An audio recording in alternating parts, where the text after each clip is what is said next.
calls for the disbandment of the management of Moi University and recommends caretaker control. Former Prime Minister Raila Odinga unveils his strategic vision for the African Union, a mechanism he believes will propel him to secure the chairmanship of the African Union ahead of February 2025 elections. The U.S. government demands accountability for the extrajudicial killings and abductions linked to the youth-led protests against the Financial Bill 2024. The sick, with the shift of the NHIF to shift, we don't seem to have had that thought of the sick. People who die because they can't get services. That's our main concern. A section of church leaders accuse the government of being out of touch with the struggles of Kenyans as they demand the suspension of the Social Health Insurance Fund and the Social Health Act policies.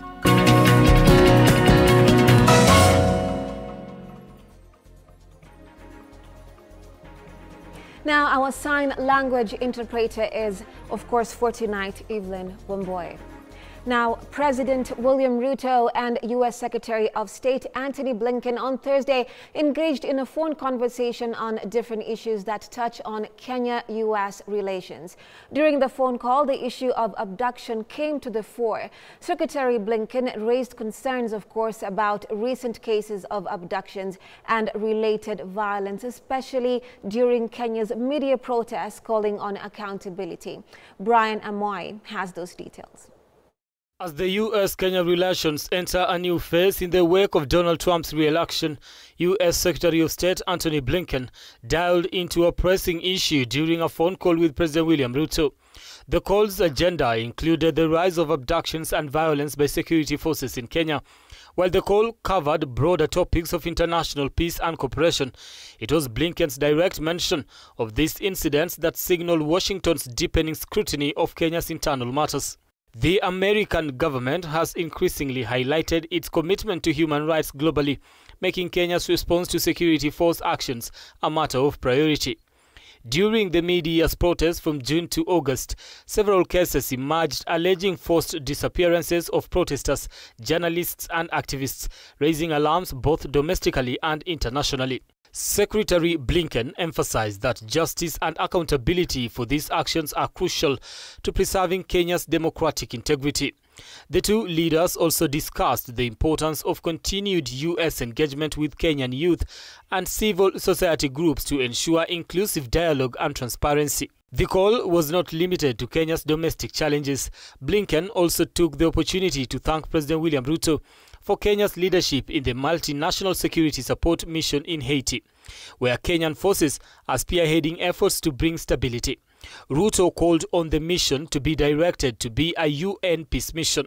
The change in regime kilometers away in Washington, D.C., now throwing the agreement into disarray. The two leaders also touched on peace initiatives in Sudan and South Sudan, where Kenya's role has become pivotal in creating humanitarian pathways and supporting a return to civilian governance.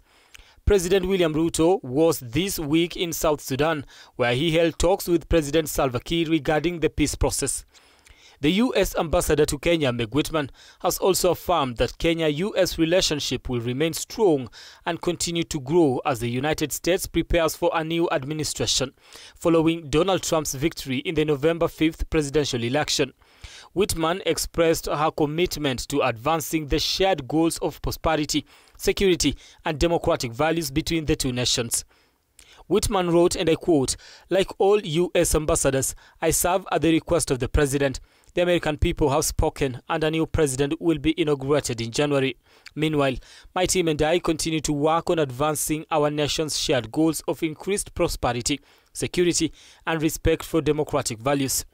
Whitman, reflecting on 6 decades of strong Kenya-U.S. ties, noted the bipartisan support the relationship has enjoyed in both Washington and Nairobi, expressing confidence that the partnership will remain robust under the incoming administration. Brian Amoy, K24. The Parliamentary Committee on Education has proposed the establishment of a caretaker council to take over the management and running of the embattled Moi University in Uasin Gishu County. Led by its chairperson, Julius Melly, the committee visited the institution today on a fact-finding mission where they also addressed striking lecturers and workers. Timothy Simwa with that report. Workers and lecturers at Moi University main campus came out in their droves to make a statement today. This came just a day after the university's management, led by Vice-Chancellor Isaac Kosgei, announced the reopening of the institution. The committee, led by Tindred legislator Julius Melly, was on hand to understand the challenges facing Moi University.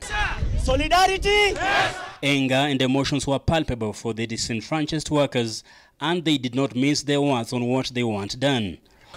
Our brother, imekuwa ngumu kwake. Please save Moi University. All what we want is money.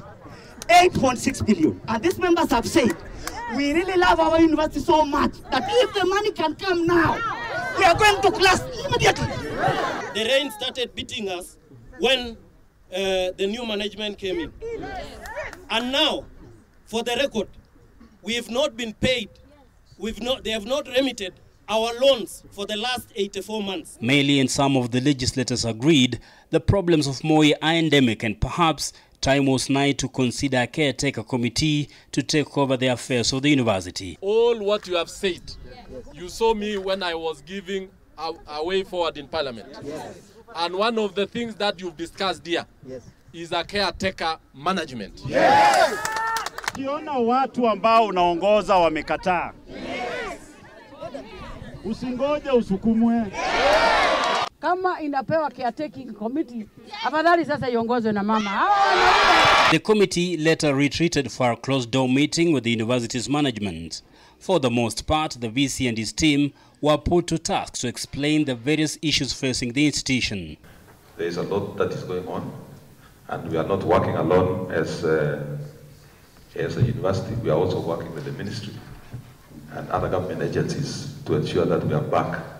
Kosgei informed the legislators that his administration has a plan in place to restore Moi University to its former glory. The committee also directed for immediate engagement between workers' unions and the management to end the ongoing strike that has lasted for over 2 months. Both parties have until tomorrow to submit a report on the way forward. Meanwhile, the ongoing national strike by the university's academic staff union UASU will continue, with the national officials maintaining that the government is not taking the concerns of the Don seriously. Timothy Simwa, K24 TV. A section of church leaders strongly criticized the government over unpopular policies, claiming they have done more harm than good.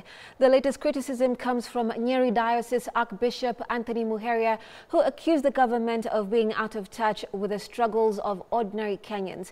Milia Kisianya reports that the National Council of Churches of Kenya has also joined the call, demanding the suspension of the Social Health Insurance Fund and the Social Health Act policies.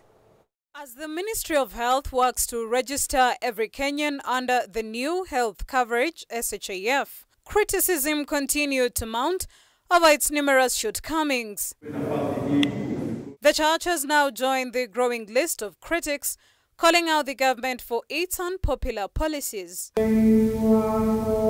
Speaking in Nyeri County at the canonization mass of Father Joseph Aramano, Nyeri Diocese Archbishop Anthony Muheria took a swipe at the government, stating it is out of touch with the real issues affecting Kenyans.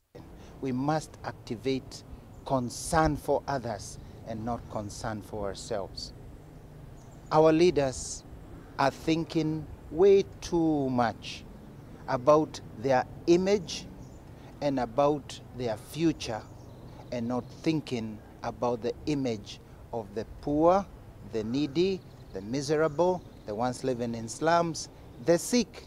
With the shift of the NHIF to SHIF, we don't seem to have had that thought of the sick. People who die because they can't get services.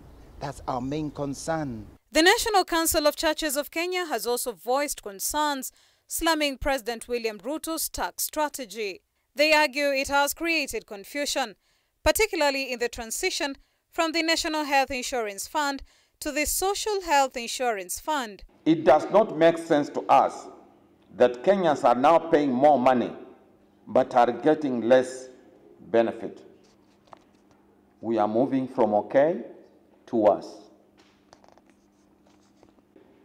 Revert to NHIF until the shift is ready. This forum is calling upon the government to work on clear policies that every person is going to understand how the shift is working. I don't have to go to the hospital and get into my pocket to facilitate my medication, whereas my NHIF card was fully paid, even for a whole year, but I can't use it. To avoid further damage, they are calling for a temporary suspension of SHIF. Melia Kisienya, K24 TV.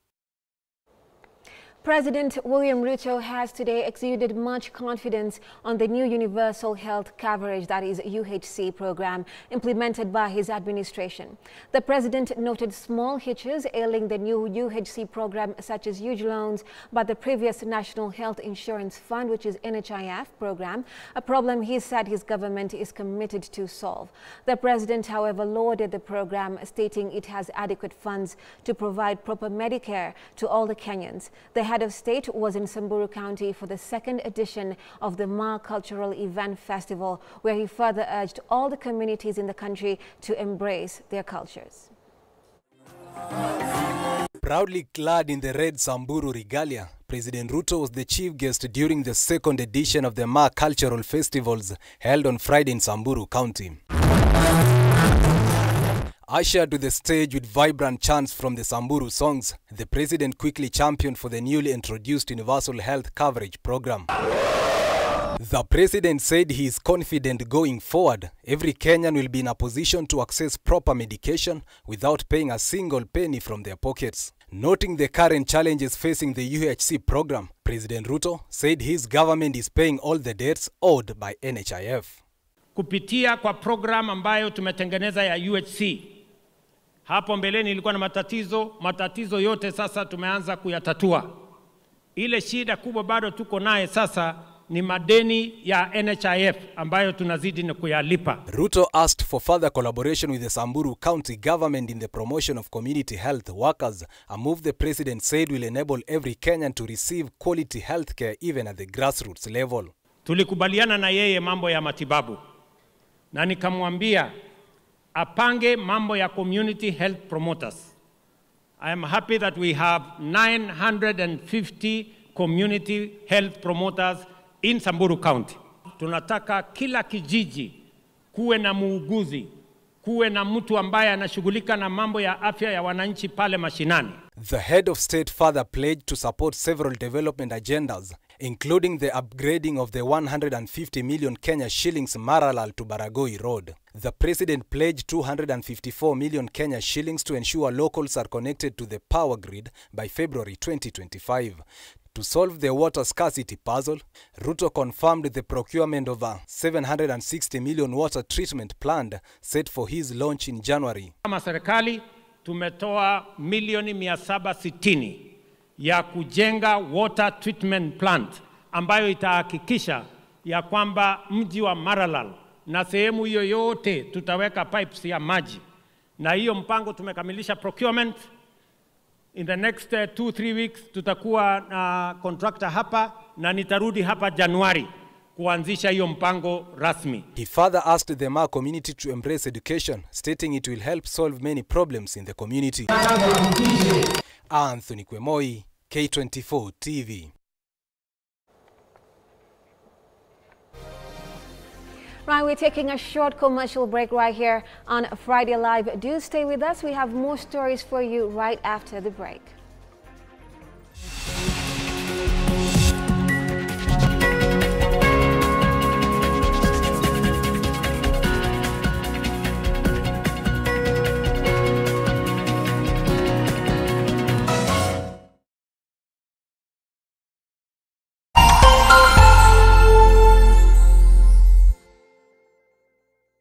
I know mkona talents, lakini mkona vibe. It's time to discover East Africa's newest talent. Ni mda wa Kenya kuchachisha. Anguka nayo kati toka, utuonyeshe hizi stunts zako. Africa's biggest talent show, Bongo Star Search, is coming to Kenya. Stand a chance to win amazing prizes and work with the biggest names in entertainment. My judges, wakiongozwa na Rita, Master J, Salama Jabir, and our very own Sanaipe Itande, watakuwa pale tukicheka na tukilia. Tulieni mpangwe wasee. From majenzi hadi wakoro, ma students na corporates, jitokeze tujue nani mzii. Tukutane Kenya National Theatre on Friday 29th and Saturday 30th November. Kosa uchekwe brother. BSS Season 15, sasa beyond borders. Si mchezo. Tune in to ST Swahili Channel 160 or 400 every Sunday at 9 p.m. and on Wednesday for an extra highlights show at 8:30 p.m. Star Times. Enjoy digital life.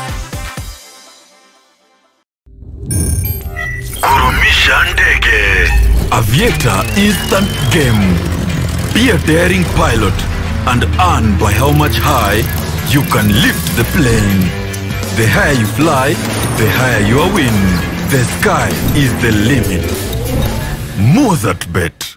We asked the children, how many of you brushed this morning? And this little boy, his hand didn't go up. And I said, well, why didn't you brush this morning? He said, my brother was using the toothbrush. If I'd waited for him, I would have been late for school. I'm sorry, I get a bit emotional when it comes to that. To be able to change a child's life, to be able to bring back that confidence about their smile, for me, is phenomenal.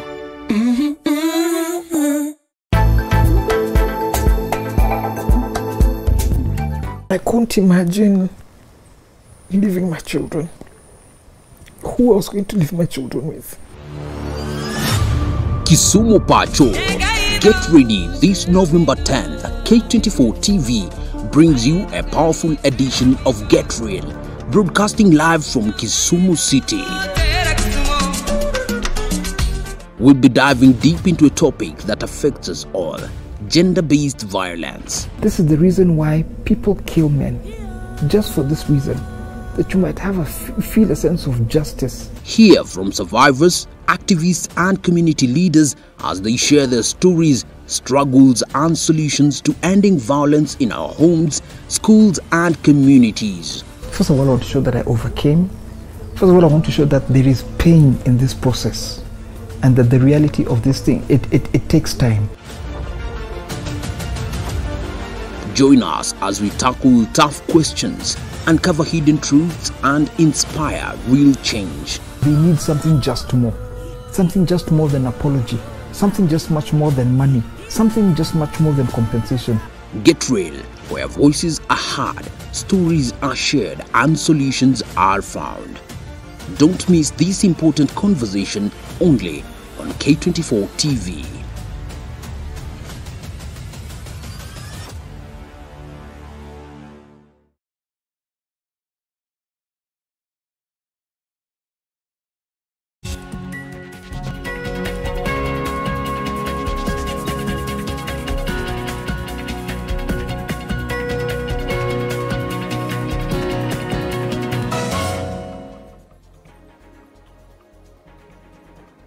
Welcome back, and thank you so much for staying with us.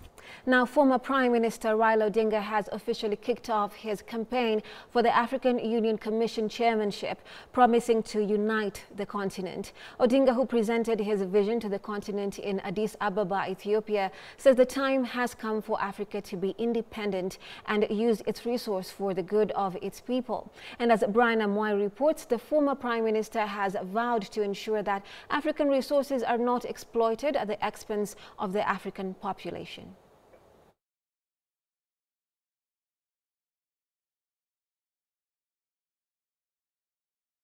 He has been presented to the continent as a Pan-Africanist. Raila Odinga, whose campaign to replace Musa Faki of Chad as the AUC chairman, is gaining momentum ahead of the AUC elections in February next year. Odinga has vowed to make the continent self-sufficient, calling on African heads of state to unite and use their resources to grow the continent, as opposed to allowing exploitation at the expense of the people. My economic transformation plan envisions an economically transformed continent, thriving on the richness of its resources and the unity of its people, a continent that not only sustains itself, but is a powerhouse of global trade. The African Continental Free Trade Area will be more than a policy. It will be a reality. Imagine goods flowing seamlessly. Odinga now says the wealth that has been taken from the continent needs to be returned, as he sounded a warning to those nations taking advantage of Africa. On the planet Earth, in terms of strategic raw materials that have made other parts of the world rich, the paradox is that the richest in terms of resources is also the poorest in terms of living conditions of these people.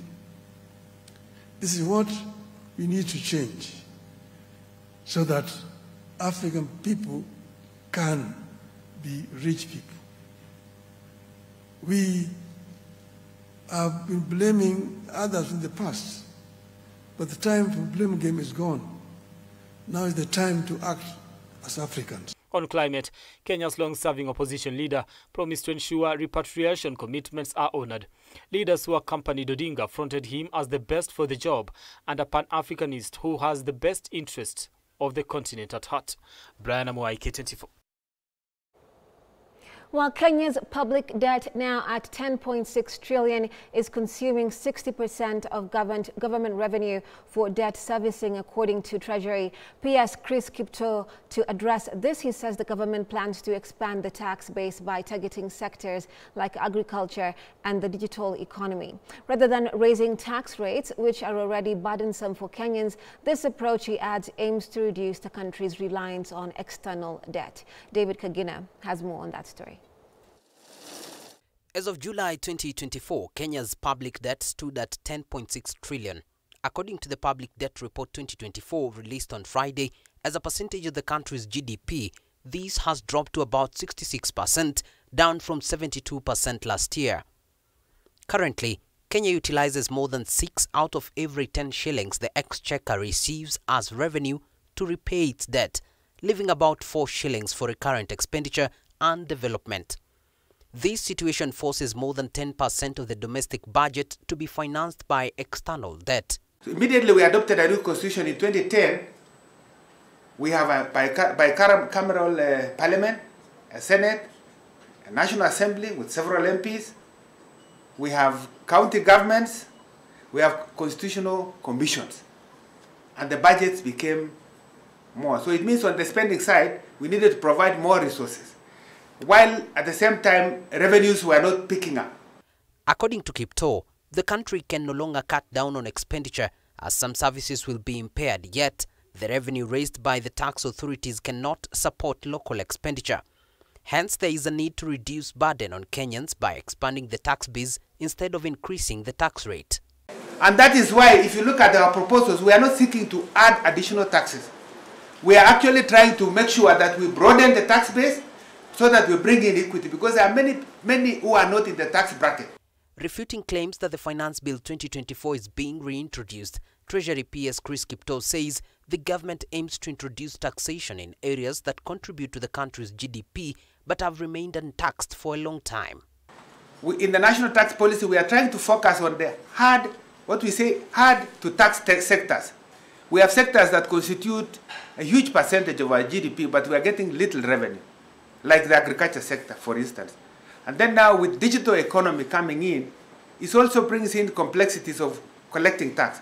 In the recent proposals to Parliament, the Treasury has suggested reintroducing at least 8 taxes previously included in the Finance Bill 2024 in an attempt to raise enough money to service debt and fund government operations. Also before Parliament is a bill seeking to raise the debt ceiling beyond the current 55% of GDP, even as the country aims to increase its own revenue and reduce over-reliance on debt. David Kagina, K24, Nairobi. Now, Education Principal Secretary Belio Kipsang has urged school heads and exam center managers to safeguard their careers by avoiding any involvement in irregularities. He reported that there have been 11 instances of examiners attempting to smuggle mobile phones and other electronic devices into exam centers across the country. Harriet Shimaya reports on day 5 of KCSE examination paper. Students across the country today sat for their chemistry practical paper on day 5 of their national KCSE exams. Inspecting the distribution of KCSE exam papers at the Kikuyu Deputy County Commissioner's Office, Education Principal Secretary Belio Kipsang reported that there have been 11 instances of examiners attempting to smuggle mobile phones and other electronic devices into the exam centers across the country. There have been few incidences of real isolated incidences of telephones. I think across we might have had around 11 cases, I think. And to us, this is a good run this year.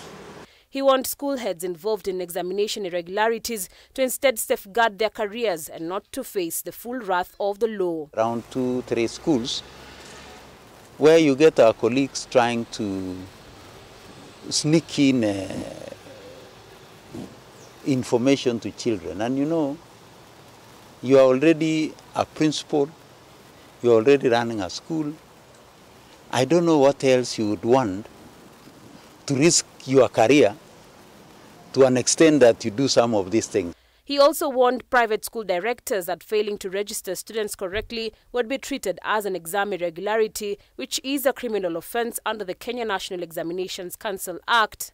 There are consequences according to law for not registering children, because all our children, all, be they in private schools and those in our public schools, we pay for exams. Government pays for exams.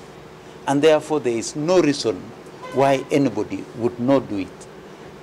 There was a school in Eldred which never did it, and already the director and the owner of the school are already in court. Additionally, he emphasized that his ministry is working to reduce the number of security guards during exams in order to create a less stressful, more focused environment for students. Harriet Chimea, K24. Now, in a move to empower women and youth, Mombasa County has launched 25 million funding initiative to tap into the potential of the blue economy. Governor Abdul Samad Sharif Nasir presented the check to Kongowea residents, aiming to foster sustainable development through training, skills development and entrepreneurship opportunities. This funding is part of a broader effort to create job opportunities in maritime sectors, including sustainable fishing, tourism and marine conservation, with a strong focus on empowering local communities and driving economic growth. Mombasa County so far tumeweza kufadhili vikundi 332 ambayo ni grant ya zaidi ya 734 million. Vikundi vimeweza kufaidika na mpaka na sasa kuna vikundi ambavyo vimeweza kuona faida ya mradi huu. Pia tuna mpango wa kuwapatia 5 deep sea fishing vessels vile vile kupitia KEMSFED. So kuna mikakati mingi sana ambayo tumeiweka kuhakikisha tuna improve economy yetu kupitia the blue economy frontier. Ikifika wiki hii inayokuja tuna program ambazo kwamba ni kati ya World Bank, serikali kuu na serikali yetu ya county. Tunafanya mpango, kwanza kuna soko ya samaki pale eneo la Likoni. Programu yetu nyingine ni kuibadilisha ile Mtongwe vocational training, vijana wetu wakasome kazi za STCW. Baada ya hapo hapa Nyali kuna Kadongo landing site. Contractor yuko katika site, tunajenga modern market ambao kwamba itaweza kuwasaidia wavuvi wetu katika maeneo hayo.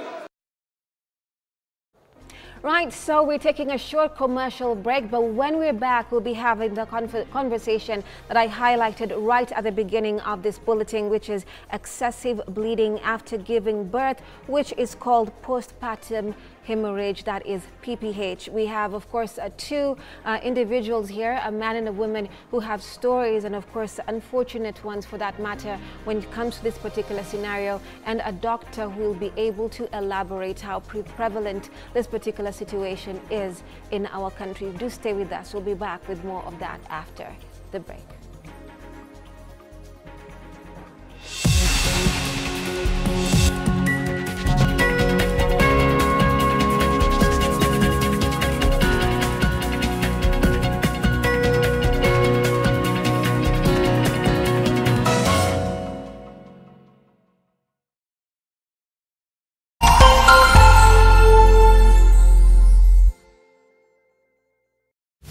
Back to the future.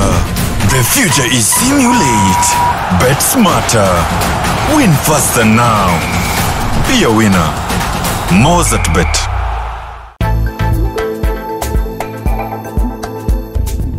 I couldn't imagine leaving my children. Who I was going to leave my children with. Kisumu Pacho. Get ready this November 10th. K24 TV